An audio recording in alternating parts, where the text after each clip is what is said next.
खैबर पख्तूनख्वा के मुख्तलिफ इलाकों में जल्जले के झटके महसूस किए गए हैं।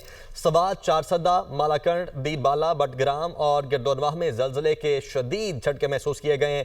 रेक्टर स्केल पर जल्जले की शिद्दत 5.3 रिकॉर्ड की गई है और जल्जले की ज़ेर ज़मीन गहराई 230 किलोमीटर थी। जल्जले का मरकज कोहे हिंदूकश का पहाड़ी सिलसिला था। तो खैबर पख्तूनख्वा के मुख्तलिफ इलाकों में जल्जले के झटके महसूस किए गए हैं। सवात, चारसदा, मालाकंड, बीरबाला, बटग्राम और गिरदोनवाह में जल्जले के शदीद झटके महसूस किए गए हैं। रेक्टर स्केल पर जल्जले की शिद्दत 5.3 रिकॉर्ड की गई है, जबकि जल्जले की ज़ेर ज़मीन गहराई 230 किलोमीटर थी और जल्जले का मरकज कोहे हिंदूकश का पहाड़ी सिलसिला था, ये बताया जा रहा है। शाह साहब, आपकी जाने आता हूँ दोबारा से। हमने जो पिछले 2 दिनों, जैसे मैंने कहा कि 77 ड्रोन्स को हमने मार गिराया जो कि इसराइली साख्ता थे। अब हम ये कह सकते हैं जो रात उन्होंने कार्रवाई की, पाकिस्तान की 3 एयर बेसिस को निशाना बनाया, उनका मकसद यही था कि पाकिस्तान का जो एयर डिफेंस सिस्टम है उसको देखा जाए कि वो कैसे कैसे नस्ब है, कहां कहां पर नस्ब है, कहां कहां पर हमें हिट कर सकता है और कहां कहां पर हमें हिट नहीं कर सकता। और उसके जवाब में जिस तरह से हमने उनके ड्रोन्स को मार गिराया, ड्रोन देगी क्योंकि हमने उनको दुनिया के बेहतरीन सिस्टम्स लेके दिए। अब एक बड़ा मशहूर मकूला है कि it is not the gun but the man behind the gun. तो उन्होंने इक्विपमेंट पे तो पैसे खर्च किए और उस पे तो वो बड़ा नाज करते रहे, लेकिन उनको ये नहीं पता था कि इस इक्विपमेंट को चलाने वाले भी तो चाहिए। वो भी अगर वो बाहर से ले लेते तो शायद आज सिचुएशन कोई डिफरेंट होती, लेकिन वो उन्होंने इक्विपमेंट लेके अपने लोगों के हाथों में दे दिए जो कि इतने ज्यादा वेल ट्रेन्ड नहीं थे और उस सिस्टम से बेस्ट निकालने के काबिल नहीं। राइट। और डसॉल्ट एविएशन जिन्होंने ये राफेल तैयारे बनाए थे, ऑब्वियसली वो भी सीखवा है भारत पर, और जो फ्रेंच मीडिया है वो भी रिपोर्ट कर रहा है कि किस तरह से ये सारा कुछ हुआ और वहाँ पर आर्टिकल भी लिखे जा रहे हैं। ये बताइए कि जो कंपनी इतने बड़े लेवल पर इस तरह के जहाज़ बना रही होती है, उसका जो रिस्पॉन्स है वो इस वक्त किस तरह का है आपकी नज़र में, और कितना डैमेजिंग है डसॉल्ट एविएशन के लिए? उनका रिस्पॉन्स बड़ा नेचुरल है और ये सिर्फ डसॉल्ट कंपनी नहीं है बल्कि रशियन मिलिट्री इंडस्ट्रियल कॉम्प्लेक्स को बड़ा धचका लगा है। इंडियंस ने उनके साथ जो किया है over the years, MiG-21, MiG-29 के Su-30, ये सब रशियंस हैं, तो इनको भी पाकिस्तान के हाथों गंवाया है। उसके अलावा इजरायली यूएवीज इन्होंने यूज किया, तो इजरायली यूएवी इंडस्ट्री को भी इन्होंने बिठा दिया क्योंकि पाकिस्तान ने वो भी गिरा दी। अब मुझे लगता है कि बारी शायद कुछ अमेरिकन इक्विपमेंट की आने वाली, क्योंकि सी में इनके पास कुछ अमेरिकन इक्विपमेंट है जिसको हमने छोड़ दिया है फिलहाल। तो आपने सुना होगा कि पिछले दिनों P-8I जहाज एक आया था और हमने उसको लॉक किया, मॉनिटर किया और वापस भेज दिया। उसको सिर्फ ये बताना था कि हम तुम्हें देख रहे हैं और हम अगर देख रहे हैं तो हम तुम्हें रोक भी सकते हैं, गिरा भी सकते हैं। तो वो वापस चला गया। तो अब अगर दोबारा वापस आने की वो जसारत करेगा तो हमें खुशी होगी कि हमें भी कोई ट्रॉफी मिल जाएगी। ठीक। अच्छा शाह साहब, ये भी बताइएगा कि 7 और 8 की जो दरमियानी शब भारत ने पाकिस्तान पर हमले किए थे, क्या वो राफेल तैयारों के जरिए ही मिसाइल्स दागे गए थे या जमीन से भी वार किए थे? नहीं, जहां तक इतलात हैं उसमें मेरा ख्याल है कि राफेल के थ्रू ही किए थे ये। और पाकिस्तान ने देखिए बड़ी जो है एक मतानत का मुजाहरा किया कि पाकिस्तान ने उनके जहाज़ों को अटैक नहीं किया जब तक कि उन्होंने अपना वेपन रिलीज नहीं कर दिया, जिसकी बड़ी वजह यह है कि पाकिस्तान अपने आप को एग्रेसर नहीं कहलाना चाहता था, पाकिस्तान अपने आप को डिफेंड कर रहा है। तो जब उन्होंने वेपन रिलीज किया, उन्हीं जहाजों को पाकिस्तान ने अटैक किया और उनको गिरा दिया।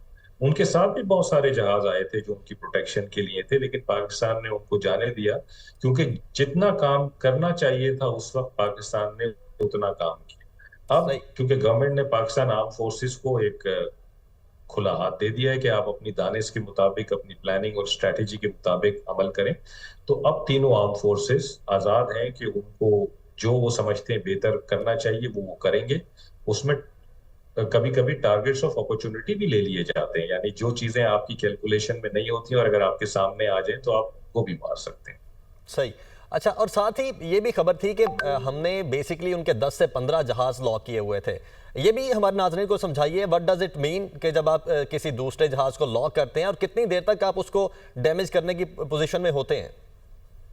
देखिए, ये तो आपके अपने ऊपर है कि आप कितनी देर तक उसको लॉक रख सकते हैं। जब आप लॉक करते हैं तो अगले को पता चल जाता है कि मैं लॉक हो गया हूं और उसकी हालत खराब हो जाती है, वो भागने की करता है क्योंकि उसको पता है कि अब लॉक करने के बाद सिर्फ मिसाइल आना है जो चंद सेकंड्स में आके मुझे लग जाए।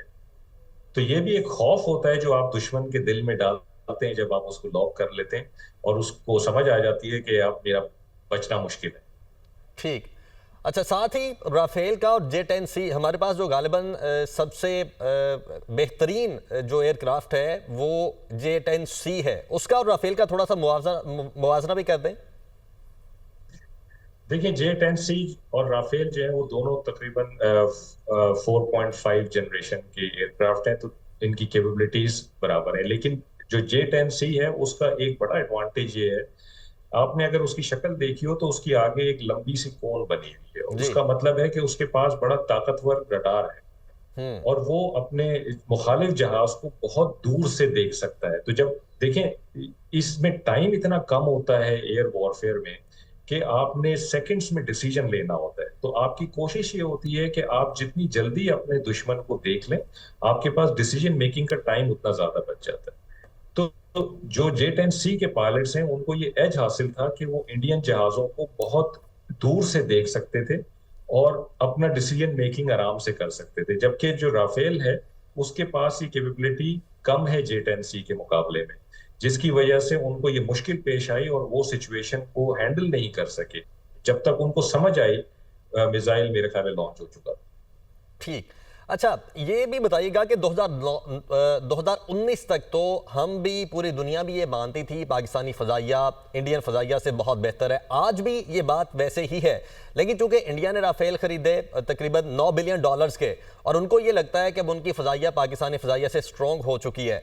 और नरेंद्र मोदी ने 2019 में एक रैली में जो ये पुलवामा का वाक़या हुआ, बालाकोट पे उन्होंने स्ट्राइक की, उसके बाद ये कहा था कि अगर हमारे पास राफेल होते तो बात ही कोई और होती, क्योंकि 2016 में उन्होंने ये कर लिया हुआ था साइन फ्रेंच कंपनी के साथ।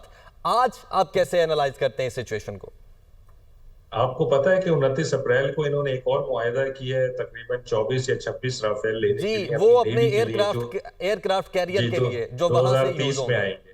जी। जी।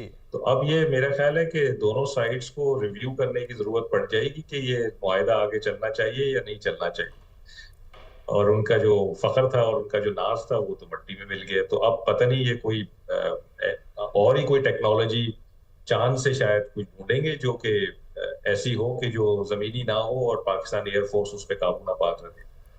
सही। अच्छा, आप समझते हैं कि जैसे तो कुछ ये भी इतलात थी, जैसे ये पहलगाम वाक़या हुआ उसके बाद कुछ इसराइली ऑफिशियल्स मकबूजा कश्मीर में आ रहे थे, तो कोई ऐसी पॉसिबिलिटी भी हो सकती है कि राफेल को चलाने के लिए भी ये फ्रेंच से मदद मांग लें? नहीं, मेरा नहीं ख्याल कि कोई और मुल्क इस किस्से में आना चाहेगा। मेरा नहीं ख्याल कि कोई और मुल्क पार्टी बनना चाहेगा। ये दोनों मुल्कों की लड़ाई है। इसमें सारी दुनिया को ये पता है कि इसमें रिस्क बहुत ज्यादा है, बिकॉज हम दोनों न्यूक्लियर नेबर्स हैं, जो कि एक बड़ी यूनिक सिचुएशन है पूरी दुनिया में। कोई दो कंट्रीज जो कि न्यूक्लियर भी हो वो नेबर नहीं। इसका इसकी कनोटेशन ये है कि हम दोनों के पास रिएक्शन टाइम नहीं, और जब आपके पास रिएक्शन टाइम कम होता है तो आपसे गलती का एहतमाल भी हो सकता है। तो ये सिचुएशन एक डेंजरस सिचुएशन में